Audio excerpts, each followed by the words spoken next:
All right, ladies and gentlemen, we're going to be on Paris of all maps. And I just played this game yesterday. This is pretty fresh in my brain. I actually played this one after my days off. And man, dude, like this game was pretty wild, I will say to you guys. I have never seen a game come back in the way we brought this game back on Paris. So for the first I don't know, 5 minutes of this game, guys. We're just going to go on fast forward. I know there's some people that don't like when I do this, but the beginning of this match is so boring that I'm just going to give you the bird's eye view, kind of, and we're just going to fast forward as we poke up in this bush line here with all these trees, and it's like you've seen this a million times. I don't think you're going to learn anything from this. That's why I'd rather just fast forward. So again, we'll get through this on 4 times, 8 times. I think 8 times would make you guys almost dizzy. So I'll just keep going on 4 times. And what's going to end up happening here is we're going to lose the north and then subsequently almost lose the south because our guys start turning around to defend the south, sort of. Somehow we're able to bring this game back, and it was just so wild that I have to share it with you guys. And you can kind of see the steps I took to help my team the best way I could, right? Because I'm a light tank with no freaking DPM and no armor. It's like, how do you really honestly make this work? Well, I'm going to show you, right? We're at 587 damage. It's not that much yet. I'm going to start knocking down these trees because what I'm expecting is like one of these guys to come around like this and try and start testing the middle, right? Saladin, there's a Borisk here. There's another Borisk here, right? There's a lot going on, a lot of vehicles that have mobility, but the Saladin ends up poking this area here, and I don't think it was a very smart play because it leaves him wide open to shots, and he decides that I guess he doesn't want to run away from here. Somehow we missed that shot, by the way. Isn't that wild? And we're going to hit the Scorpion here, but the Saladin was open to 2 shots from me, so we're able to eliminate a decent amount of the enemy team's HP here, like 600-700 HP. We fired a few shots here, so every little bit helps when the game is going to end up being close. You never know. So always take those shots when people are coming in. We're able to dodge a shot from, I guess it was the Borisk or the Saladin. They both kind of have big guns, so it sounded like a fairly large caliber gun. But we're able to dodge that shell, and now we're in a situation where let's just, you know what I'm going to do, guys? I'm going to pause for a second, and let's just take a look at the map, right? What do we have? Well, we have all our guys sitting in this area of the map. We do have a WZ out here, and we have one heavy out here that I don't know what this guy was doing necessarily. He could have came back to defend the base. I wasn't looking at the map. He could have been out here, like camping on the north. He probably should be down here. This is where most heavy should be, but you never know, man. Like, some people just like to play defensively, and it's like, if that's what you want to do, man, that's what you want to do. It's probably not helping the team to the best of your ability, but you can do whatever you want. I mean, like, people always want to get in the chat and go, report this guy for camping. It's like, dude, you can't report someone for playing the game the way they want to play the game. Yeah, they could suck at the game, but you can't report people for sucking at the game, right? As long as they're playing, like, you can't report people, man. I get so annoyed when I see people doing that. Like, report, you know, T103 or whatever for camping in the back. Like, dude, he's a tank destroyer, so it makes a little bit more sense, but you guys know what I'm saying, man. Like, you can't, even if there's a heavy sitting in like A1 or something, like, and you're the enemy team, like, you can't report people for camping, right? As long as they're playing the game, don't report them, because that's a false report, basically. So what do we have here, guys? We have all our guys in this area, and they're getting pressed a little bit here, but likely they're going to win this. So in my mind, what I'm seeing here, and I'm analyzing all this, and I'm doing this all in my head within like 5-10 seconds. All right, we're probably going to be able to clean up these boys on the map, all these guys here. And what's going to happen is we're going to lose this, and they're going to probably start capping out. So what do I need to do in the situation? Well, a couple of things. I don't want someone coming around this way to flank. They never actually did that, which could be part of the reason why we ended up winning this game. So you'll see me go here, right? I'm going to outline to you what I'm going to do, right? Now on the map, because we can do this from my view, and I don't even have to use the free replay camera. There's a tree right here that you can actually knock down this direction, going in this direction, right? And I kind of knock it down wrong, but I'm still able to make it work. And you can use this to your advantage to kind of keep yourself dark until you take a shot. Or you can even use it to pull way back and take a shot without, you know, ever being lit. But that's how I kind of use it, right? I use it like a bush that's, you know, just sitting here. So I knock it down, act as if it's a bush, and then you can remain unlit until you take a shot.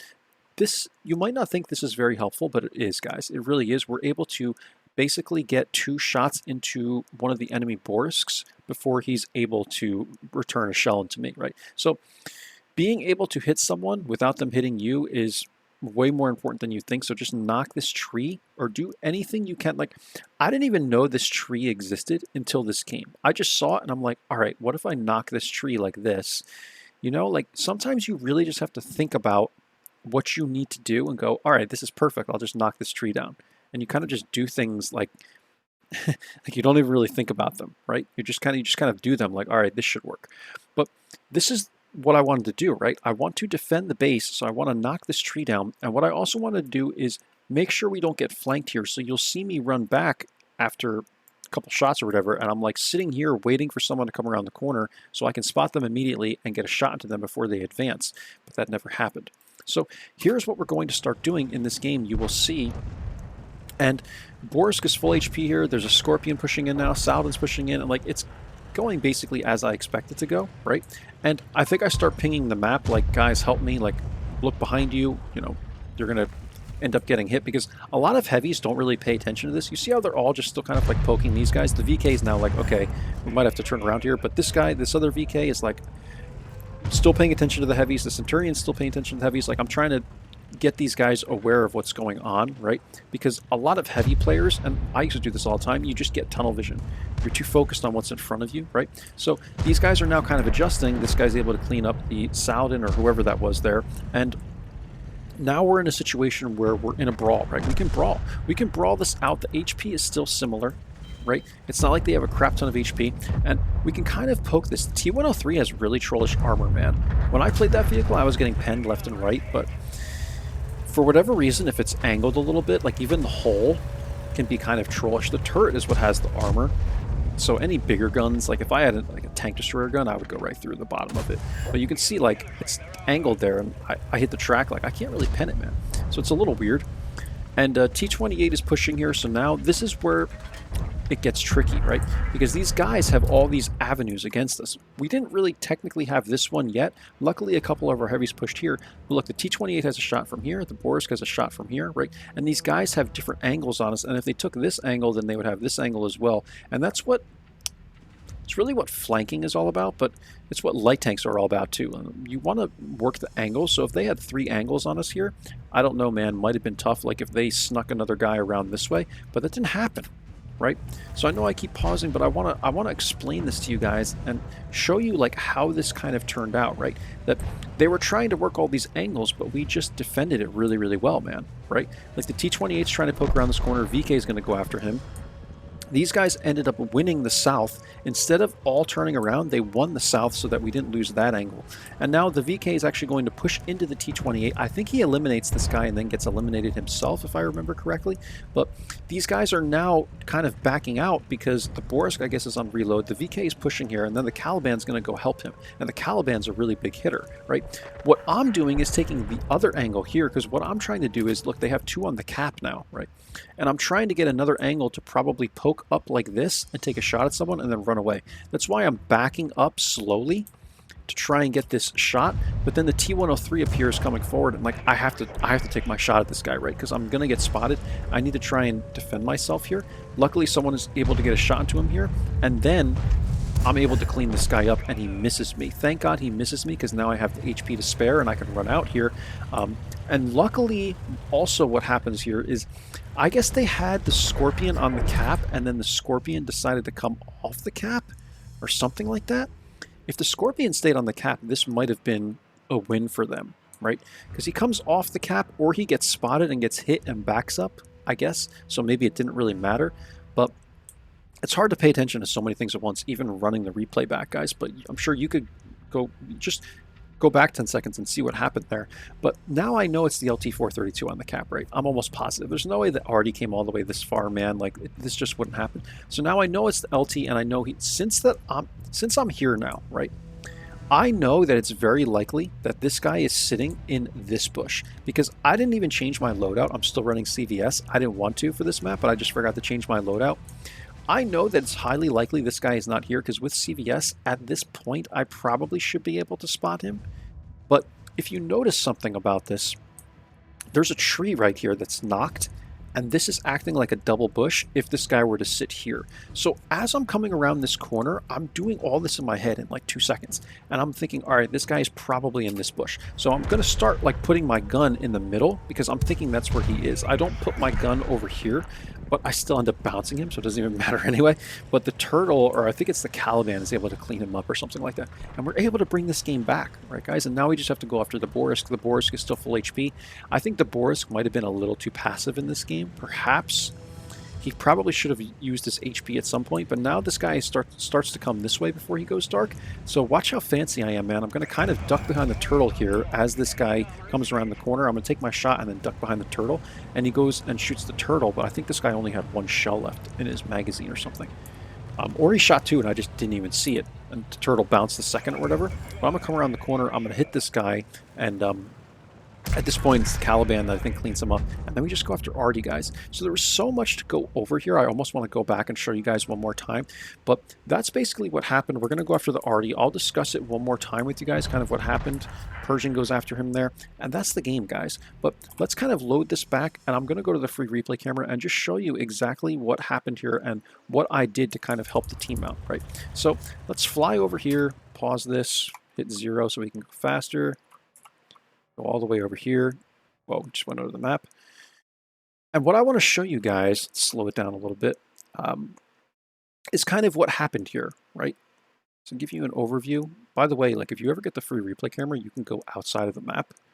So Wargaming did a pretty good job, and it's pretty detailed for being outside the map, right? But anyway, this is the map here, guys. And what we want to discuss, I'm going to try and get a view like, let's get a view maybe like this, right? I think this will be the best.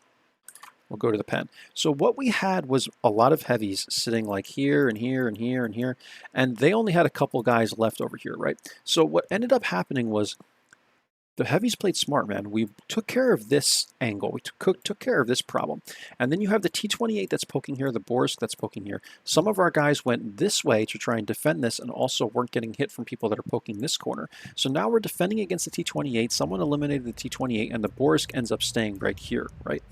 I knock this tree down right here and I'm poking out, I'm getting an angle on the Borisk. I'm hitting him a couple times and I'm also trying to take shots at the T-103.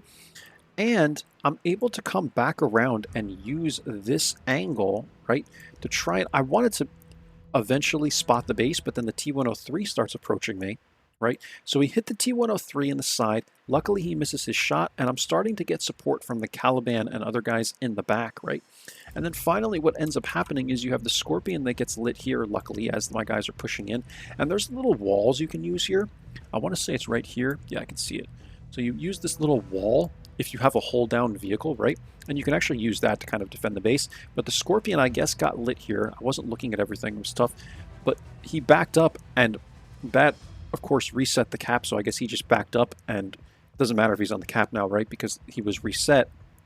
And the LT-432 ends up in this bush. So because of where this tree is knocked down, I'm thinking that it's blocking my vision on one of these bushes. And I just already know that this guy is not going to be on the left side of the cap because there's no bushes there. So as I come around the corner, like I showed you, I have my gun facing forward. I know there's only a couple seconds. So I'm trying to run in and reset the cap. I know this guy is going to be on the right side of the cap. So just kind of pre-aim, guys. I know it doesn't make too much of a difference in a light tank because your turret turns so fast. But you can see how I have my turret like in the middle of the cap ready to turn it kind of towards the right, because I want to make sure that I get my shell into this guy as quickly as possible.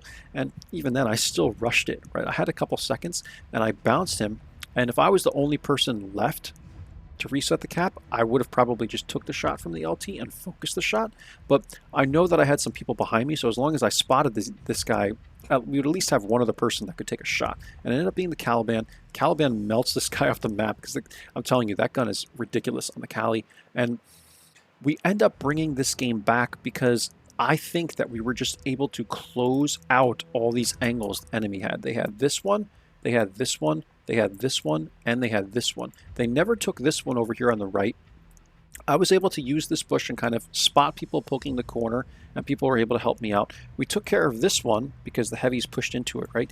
And then a couple other guys pushed into the Borisk and the T-28, so we were just able to counter it perfectly, right? And the VK actually, even though he put himself in harm's way, he didn't sit right here. Like, you don't want to defend it by sitting here because then you're going to get whacked by these guys. So it's almost like you have to choose a direction, and all the heavies just perfectly chose a direction. I feel like it was just incredible, right? Like, I'm still like mind blown at how the heck we were able to bring this back. But the HP wasn't, I don't think we were down that far by HP, and it's like two guys went this way. We had like two guys go this way, and then we had like, I guess, two guys go this way too. Like, everyone just kind of split up in a way. And then I was even coming back like this, and we just worked all the angles, right? Because with Paris and maps like Himmelsdorf and Paris and all these city maps, that's what you have to do. You have to work all the corners and all the angles, right? Because you're going to have a lot of them with all the buildings here, right? You have all these street corners. So it's really just about working the corners. And that's my, like, I'm not a war expert or something, guys. I'm just kind of guessing as to how we were able to bring this back. And again, I wasn't even looking at the map the whole time as we were bringing the game back. But go back and take a look, and this is the best illustration, so to speak, I can give you of how I think we were able to bring this back. We were just able to work all the angles and all the corners and defend them all appropriately. And then we were able to outplay the LT-432 and the Scorpion and people that were on the cap. And then you just eliminate the Borisk and go after the Artie. So that's everything on Paris, guys. That's my way of analyzing it and explaining it to you guys. And I hope that helps you out, right? But my main point to bring to you is like what I did as the light tank, right? Again, I'm not an expert on heavies, and I kind of understand map strategy. Paris is one of those maps where it's a city map. Like, you'd be much better off watching someone who probably plays like a heavy or a medium on Paris, because I'm not an expert on Paris by any means. Like, I usually just sit in the north and wait for something to happen. Again, like I always tell you guys, Steel Guts is a lot better at understanding these roadways here than I am. Like, I'm very timid going out to this middle area of the map. But that's all, guys. I hope it helps you out. And just, if you're in the same situation, that's what I would do. Like, kind of do what I did. You want to run back and make sure that no one flanks using this back road here. And then you could just knock this tree, man, and just kind of wing it, right? That's what I did, right? You just wing it, like knock a tree and defend the best you can. And somehow we were able to bring this one back. A miracle.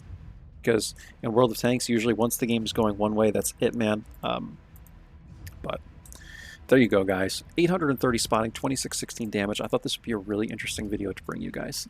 1090 experience. Yeah, Turtle played well, Caliban played well, Pershing played well. VK played, both VKs did fine, man. Like, I think a lot of people on our team just did, we had a couple people that didn't do much damage, but I just feel like a lot of guys played it the right way, right? Like, a lot of these heavies just understood what had to be done and they did it.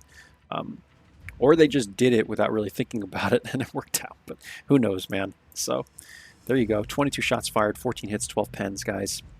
That's all. It's a 10-minute game, but I just thought this was incredible. It's a different kind of thing, right? Bringing you Paris, and thought it might be interesting. Thought it might help you guys out. So hope you enjoyed. Take care. Have a good one. Bye-bye now.